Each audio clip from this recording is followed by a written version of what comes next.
જય ગૌ માતા, જય ગોપાલ. તારીખ 5/2/2026 ને ગુરુવારની સાંજે સેવા કરતા પારો ગૌસેવજી અત્યારે ટ્રસ્ટના ગૌસેવકો જોઈ લો મિત્રો. પાટાપિંડી કરવાના, ડ્રેસિંગ કરવાનું, પડખા ફેરવવાના. આમ કાંઠા પડી ગયા ને પડખા ફેરવે ને એટલે બીજી બધું રૂજ આવે.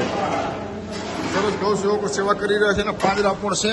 અને હજારો ગામમાં છે ને સેવાની ખબર જરૂર છે. નાના નાના બાળકો અમારે ડૉક્ટર બની ગયા અને પાંજરા પણ છે. અમારી કોઈ પ્રાઇવેટ ગૌશાળા નથી. આવો મિત્રો જોડાવો. અહીંયા હજારો ગૌવંશ છે. સેવાની ખૂબ જ જરૂર છે. જોઈ લો મિત્રો, બોરવાળું પાણી, ગોળ, ગોળવાળું પાણી, ખોળ, બોટલના બટકા, દૂધ. સરસ ગૌસેવકો સેવા કરી. આવો મિત્રો જોડાવો. બોલો કૃષ્ણ પ્રિયા ગૌ માતા કી.